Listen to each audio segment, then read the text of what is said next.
Yang akan diangkat adalah tentang, atau judulnya adalah zakat dan kesejahteraan rakyat. Dipersilakan, dan kepada yang nomor 6 untuk bersiap-siap di kursi dulu. Terima kasih.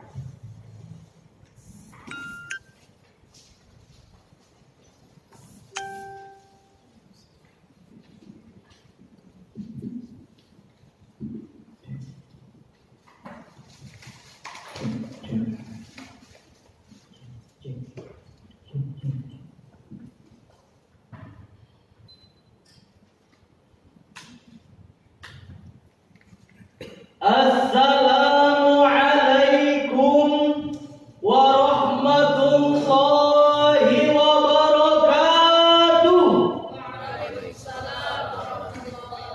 Alhamdulillahilladzi aujaba zakata ala kulli muslim. Ashhadu an la ilaha illallah wa ashhadu anna Muhammadan abduhu wa rasuluh. As-salatu wassalamu ala khatimil anbiya'i wal mursalin wa ala alihi wa sahbihi ajma'in. Amma ba'd. Ya Bazratim, ya Bazratim,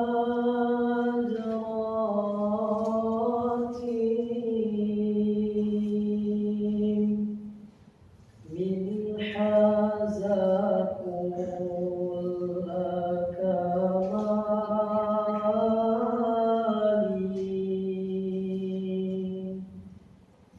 mada yu'am,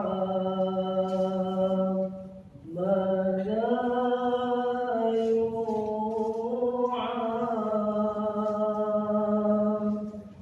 yu'an ulaka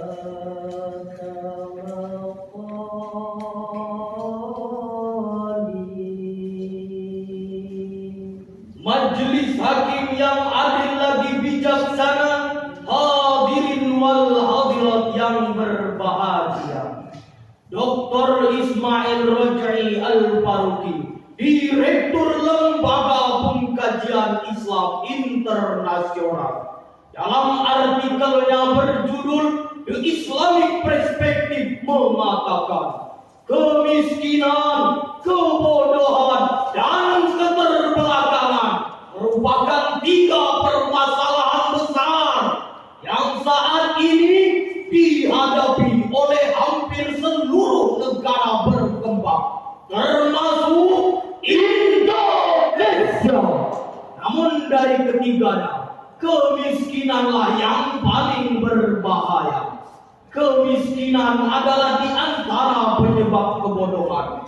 Kemiskinan pula yang melahirkan keterbelakangan. Beberapa paham yang eksis hingga hari ini masing-masing mengunggulkan konsep perekonomian dalam mengentaskan kemiskinan. Paham komunis mengklaim konsep mereka lah yang unggul. Apa kata mereka? Gunakan prinsip kami, samaratakan perekonomian. Apa yang dirasakan orang kaya harus pula dirasakan orang miskin. Sepintas lalu prinsip ini terlihat sangat mulia, namun ternyata pada akhirnya prinsip ini hanya melahirkan keirian bagi si kaya dan kemalasan bagi si miskin. Paham kapitalis tidak mau ketinggalan. Apa kata mereka? Terapkan prinsip kaum. Tiap-tiap individu yang mempunyai moral bebas untuk menguasai ekonomi. Perkembangan zaman membuktikan akhirnya prinsip ini pun hanya melahirkan jurang perbedaan yang lebar, di mana orang yang kaya semakin kaya, sedangkan orang yang miskin semakin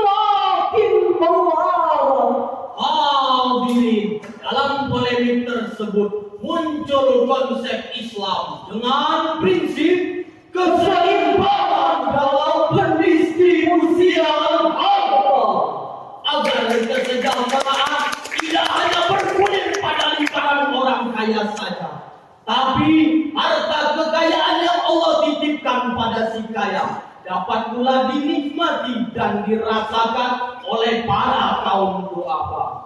Prinsip ini hadirin dapat diaplikasikan melalui konsep zakat. Bertitik tolak dari konsep ini, restui kami menyampaikan syarahan Al-Quran dengan judul Zakat dan Kesejahteraan Rakyat.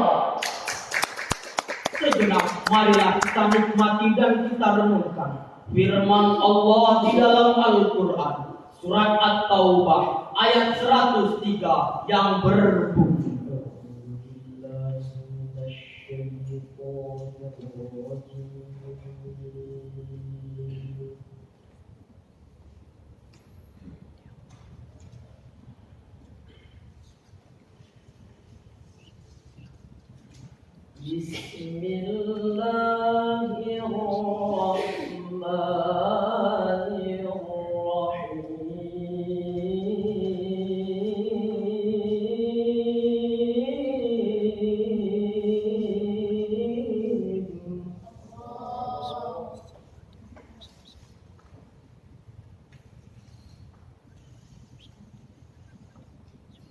خذ من أموالهم صدقة تطهرهم وتزكيهم بها وصل عليهم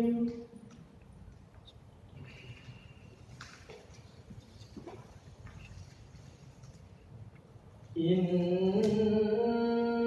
صلاتك سكن لهم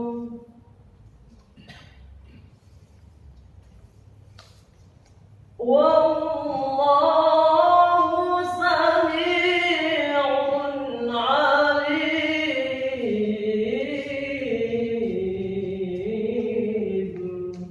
Aku berlindung kepada Allah dari godaan setan yang terkutuk dengan menyebut nama Allah yang Maha Pengasih lagi Maha Penyayang. Ambillah zakat dari sebagian harta mereka. Dengan zakat itu kamu membersihkan dan menyucikan mereka, dan mendoalah untuk mereka. Sesungguhnya doa kamu itu menjadi ketenteraman jiwa bagi mereka, dan Allah Maha mendengar lagi Maha mengetahui. Majelis hakim yang arif lagi bijaksana, hadirin wal hadirat yang berbahagia. Menurut Imam Ali As-Suyuti dalam Lubabun Nukur fi Asbabin Nuzul, sabab turun ayat tadi berkenaan dengan permintaan Abi Lubabah pada baginda Rasulullah Sallallahu Alaihi Wasallam. Dia berkata, "Ya Rasul, harta kami banyak, ambillah dan sedekahkanlah atas namaku, serta mintakan ampunan bagi kami." Rasul menjawab, "Maaf ya Lubabah, saya tidak diperintahkan oleh Allah untuk mengambil harta siapapun." Tatkala itulah turun ayat tadi yang intinya memerintahkan kepada baginda Rasul untuk mengambil sebagian dari harta Lubabah sebagai zakat untuk ditasarufkan kepada asnaf mustahik. Hal itu diisyaratkan dalam penjelasan tafsir dengan kalimat khudh ya Muhammad min haula'il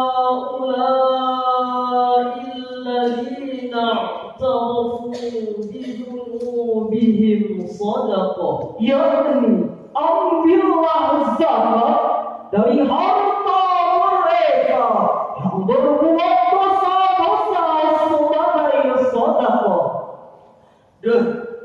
Demikianlah penafsiran Imam Ali Al-Sabuni dalam Sofwanut Tafasir. Lalu, apakah gerangan hikmah diwajibkan zakat? Ayat tadi secara eksplisit dan implisit menjelaskan ada 3 hikmah disyariatkan zakat.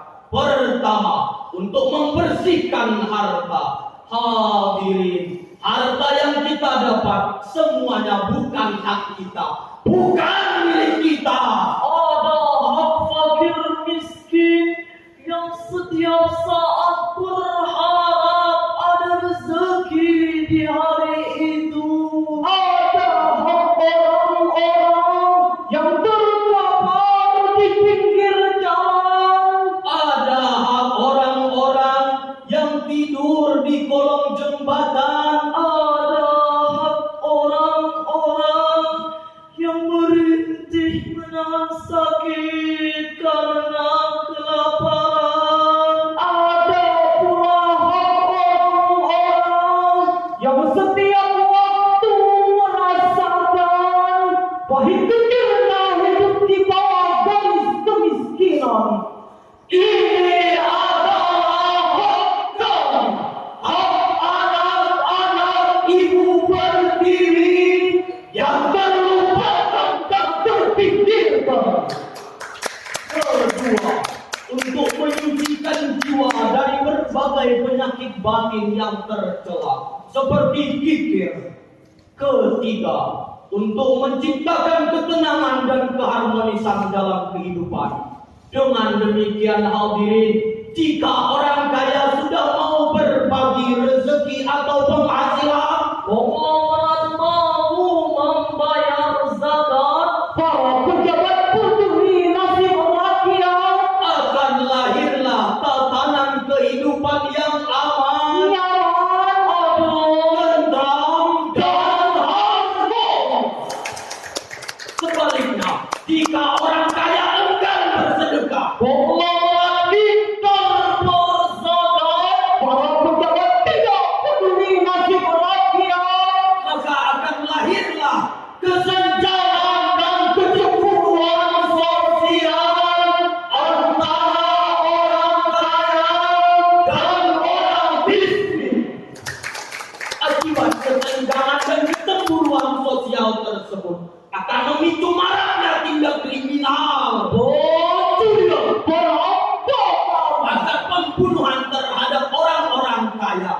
Itu karena salah orang kaya itu sendiri yang tidak mau peduli dengan nasib kaum duafa.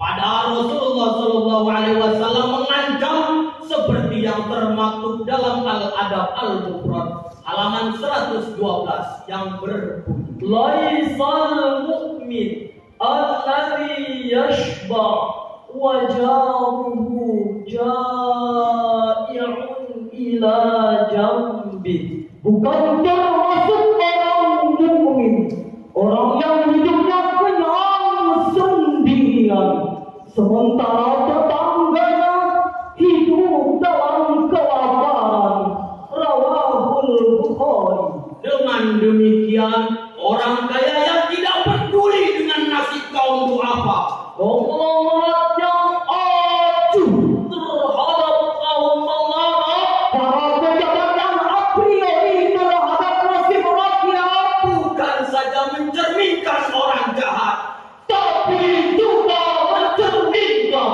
orang yang tidak beriman. Orang-orang seperti ini harus minggir dari negara kita tercinta.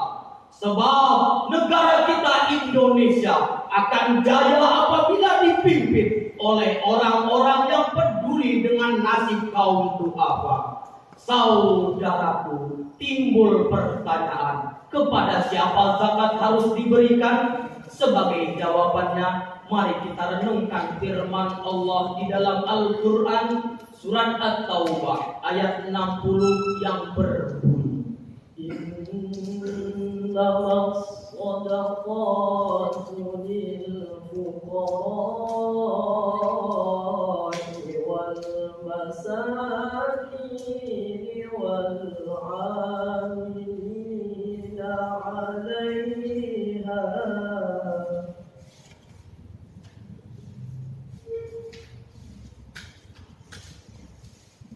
والمؤلفة قلوبهم وفي الرقاب والغارمين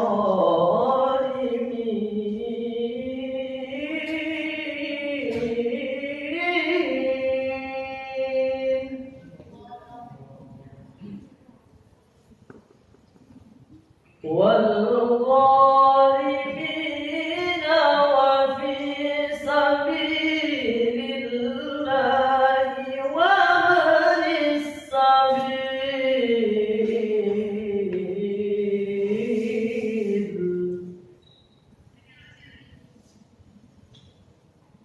فريضة من الله والله عليم حكيم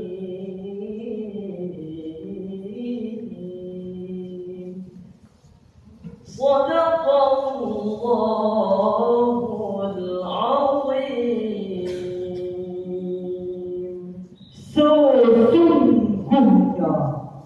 Sesungguhnya zakat itu hanyalah untuk orang-orang fakir, orang-orang miskin, pengurus-pengurus zakat, orang Allah yang dibujuk hatinya untuk memerdekakan budak, orang-orang yang berhutang untuk jalan Allah, dan untuk mereka yang sedang dalam perjalanan sebagai suatu ketetapan yang diwajibkan Allah.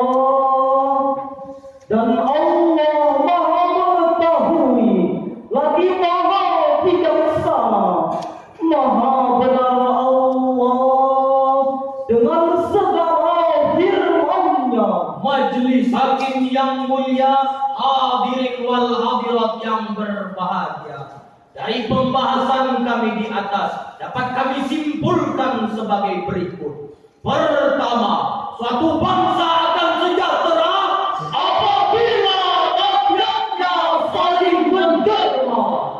Kedua, harta adalah amanah Allah yang harus kita jaga sebaik-baiknya. Sebuah lagu sebagai penutup syarahan kami. Berzakat, mari berzakat, berzakat membawa berkah, berzakat menyucikan harta dan jiwa kita. Berzakat, mari berzakat, berzakat membawa rahmat, berzakat tanda cinta pada Allah Ta'ala.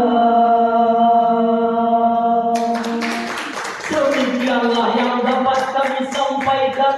Terima kasih atas segala perhatian. Mohon maaf atas segala kekurangan. Wabillahi taufiq wal hidayah.